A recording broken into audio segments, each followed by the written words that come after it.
That's what I loved about the animated series. The animated series is what built my love for the Joker. And because not Kevin Conroy, but Mark Hamill was so great as a voice actor for the Joker, and he had the best laugh. I've seen videos on YouTube where it's just like a fucking compilation of all of the Joker's laughs. And I watched the entire 5 minutes, and I was like, man, I love the Joker. Yeah, dude. His plans in the animated series is just so awesome. Yes, it was so crazy and just so great, and it was so funny that I was so happy that they had the voice actors in the game. Yeah, because I feel like if they didn't have the voice actors in the game, I probably wouldn't hold the game in such high regard as I do right now. I would still probably enjoy the game because the story was great, the characters was great, the fighting, the gameplay was great. But just bringing back that nostalgia of the old show that I grew up with, it made the game so much more powerful, and why it's one of my favorite games and probably the best comic book game that's out there right now. Yeah. And so that's my favorite. And I'm guessing you were just saying your favorite villain is Joker. Yeah. Yeah, because I just feel like he's used so much for a reason, just the same way people use Spider-Man and Wolverine so much. Because people like these characters and they like them for a reason, so people are going to want to see them everywhere. So even not to mention the Joker's completely random. Alright, you think of Batman and Spider-Man's enemy is Venom, and then you get Batman and his enemy's a clown. Exactly. Half the time people forget that he's even a clown. Exactly. It's like he's supposed to be the polar opposite of Batman. And Batman is super serious, and he's got to do all this stuff, and he's all gritty and hardcore. His main villain is a guy running around in a purple suit dressed up as a clown, just murdering people left and right. And did you ever read Killing Joke? Yes, I uploaded it. I love it. Yeah, that's where I read it, was on your channel. And because after I read that, I was like, holy shit, because I was on YouTube, and I think I seen an iFanboy video, and they talking about the best Joker stories. Yeah. And they said that The Killing Joke was the best. And I was like, why is it the best? So let me go check it out. And it was only one book. It was just one long, I think it was 50. Yeah, it was a one-shot, and they made it canon because it was so good. And I was just at the beginning, where you see Batman in the interrogation room talking to Joker, which turned out not to be him. But he's talking to him, and he was just sitting down, he was like, we can't keep doing this.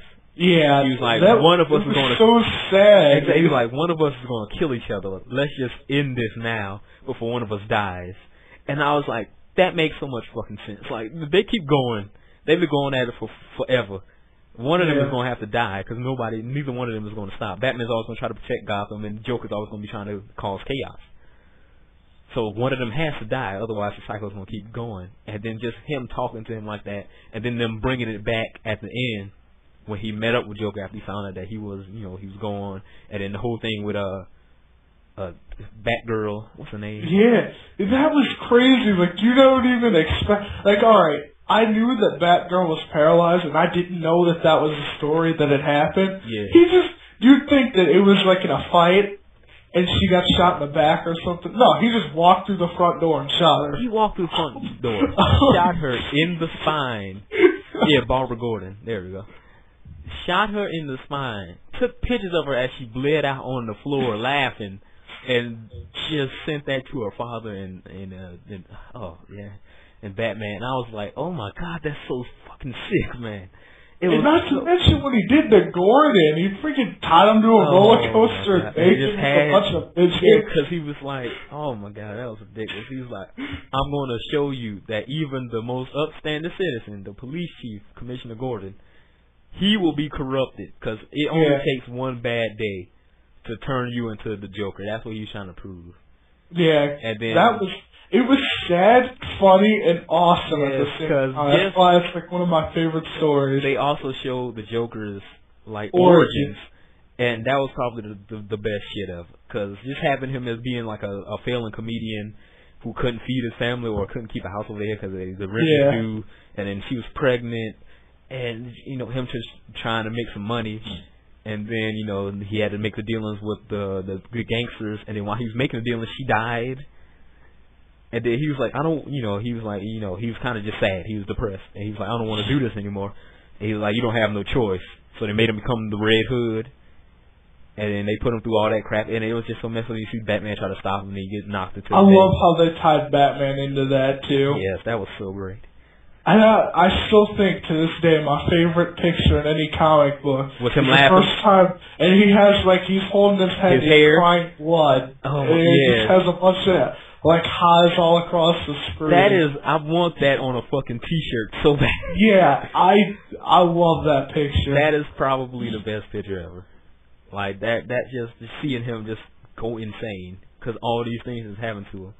It just realized just seeing how crazy life can get, and him just pretty much just breaking down right there when he sees his face, and he's just laughing at it because he thinks it's just like the funniest joke ever. Like, you could be a comedian, you could be living your life, then all this stuff just happened, and then this happens to you. He just he just laughed, and it was so powerful, it was so crazy. And then at the end when he told that joke to Batman, and he actually made him laugh, and I was like, what's going on? It was so tense at that moment where he just had Joker sitting on his knees. He was just talking to him, and he wasn't smiling. Joker wasn't laughing. He was talking to him man to man, and he was just like, it's no going back. You can't save me. Yeah, that was the saddest. Yeah. And I was just like, dude, this is when you watching Joker laughing and making jokes and being all abusive to Harley Quinn, and you don't really think about how fucked up he is, but he has so many problems, and I'm just like, you just see it, and it's just like, dang. And when you feel bad for the Joker, the story is good because he's done not so much fucked up shit. He just shot Batgirl in the spine. Exactly, and paralyzed her. And the same story, he tortures the commissioner, and paralyzes one of Batman's best friends. You feel bad about it. Exactly, and it's just like the stories that they've done with the Joker has been so good, so that's why he's just become my favorite character.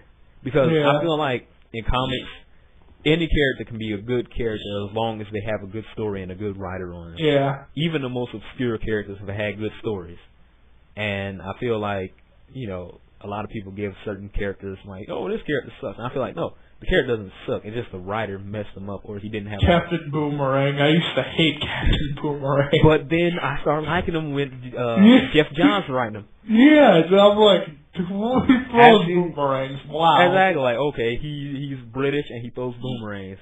Whoopee. Why is he such a great villain now? But then after Jeff Johns wrote up his whole origins of how he was getting abused by his father, and it wasn't even his real father. His real father kept sending him the boomerangs, and then he left home because he was tired of his father, and he's trying to help out and be good and try to get a job. But then that went to shit, and then he was like, okay, I'm poor. He wanted to help wanted to help him out, so he became Captain Boomerang, and that didn't work out. And then he was like, okay, I'm just going to turn to a crime, and then he had joined up with the Citizen Code or the Rogues. Yeah, the Rogues, and he joined up with them, and they was all having a good time. But then they left him after he went to jail or something, or and then he was like, oh, I thought they were my family, and then once they start pulling on all those emotions, where just like you get to see the character and why they are the way they are. Yeah, that's when a character becomes good for me, because I don't want to just see a character. Ooh, look at this guy, he's cool, he got powers. Ooh, shooting beams and shit. No, I want to know about the character. I want to see what happened in their life to make them where they are now, because I believe that the events in their life, shows why they became where they are, not just why they are where they are. Like, you can kind of see, okay, this event made him this way. Okay, this event made him that way. And I'm like, that's cool, because you can actually really get in tune and kind of understand the character more. And after they did the killing joke with the Joker, you really get to see why. And I would have still perfectly liked the Joker without that origin, but it just made me like the character even more. Exactly. That just made the Joker even a better, a much more better character. Like, every time I think of a good Joker story, I always think, well, I can't top killing Joe. Exactly. I'm just trying to think, because the Joker, at first, I just liked him from the animated series. And he just had Harley Quinn, and he was just doing stuff with against Batman. It was just fun to watch them go back and forth. I never really thought about, okay, I want to learn about this character. I just enjoyed watching him go. Like, I just enjoyed him coming up with these crazy ass plans, and Batman having to stop him. It was like the perfect back and forth. Did you ever see Batman Beyond Return of the Joker? Oh my fucking yes. Dude, that was oh my god. When he gets shot, he's like, that's not funny. Exactly. I love that. That was great, man. Just seeing him come back and Bruce being there, and then Terry, I think that was his name, right? The Batman was Terry. Because I grew up watching Batman Beyond, and then and I watched that movie when I was younger, and I enjoyed it, but I didn't really think about it. Then I went back and watched it as I'm older, and I was like, this is crazy, man. And then there's a PG and a PG-13 one. Yeah. The PG-13 one it shows a lot Robin like shooting him. Yeah, and then him. Oh man. I think in the Joker Returns, wasn't that when they kind of brought in the whole Jason Todd thing where he beat Robin with the crowbar? No, it was he kidnapped Tim Drake. Yeah, he kidnapped him and turned him into like a little Joker. Into being Joker Jr. Yeah. That he made him insane. Yeah, there we go. That's the one. I'm thinking about Under the Red Hood. Yeah, that one. That was the one with Jason Todd. But yeah, with the Return of Joker, I feel like I need to change the picture because in the stream I have the picture of the new Spider-Man in the black and red costume. But we done went on a whole nother tangent now with the with the Joker. But that's cool. That's cool with me because this is what I wanted to do. I just wanted to get on and talk with a couple of people about comic book stuff. And I love the fucking Joker. And I feel like the Return of the Joker was great. Wait, oh. I love how his plan was take a satellite and shoot like a big happy face in the middle of the city. Exactly. That was just, oh man, it was so crazy. I enjoyed Batman Beyond. I feel like that was a great spiritual successor to the animated series. Yeah. Because at first I was like, man, this is stupid. They're trying to bring it on in the future and make it all hip for the kids. Yeah. Yeah, but no, it was great. It had great stories, and it still felt like the animated series. Like the writing still felt the same. It was good stories. So I enjoyed it. I remember catching the episode recently, probably like a couple of months ago on, what was it, The Hub? I think that's the channel. Yeah, that's where they play it now. Yeah, and I was just like, what, The Hub? Because I was watching G4, and The Hub is like right next to it. Yeah. So I was like, okay, let me go off G4, and let me see what Batman Beyond is doing. And then there was the episode where him and Bruce were at this opera, and they were doing a Batman opera, and they were singing like one of the famous lines. It was like, the criminals are a cowardly and dastardly lot. And he was like, they had like just like really, really artsy like guy just singing it. He was like, la la la, and he was singing and stuff. And then you see Bruce just sitting there all angry. He's like, why'd you bring me out here? And then Terry was like, come on, man, it's just, it's just funny just seeing other people's and how they picture Batman and stuff. And he's like, don't worry about it. And then he was just sitting there watching that. It just started reminding him about how old he has gotten. Yeah, and, I love the. Go on. Oh, because he was just trying to remember the past days, and he was kind of feeling bad about being old, and you kind of see how that affected him. And then through the story, he met Talia, and you know that she has the whole pool, whatever, Lazarus Pit. The Lazarus Pit. Yeah. He was debating whether or not to use it. Yeah, through the entire episode, and he used it a little bit or whatever. It's like temporary. And he became younger again. I love that. And I know what one you're talking about. Yeah, that was such a great episode, just seeing Bruce back in action with Terry. I love watching them fight, both of them fight at the same time. Yes, that was so great. That's what I've been pretty much begging for through the entire time.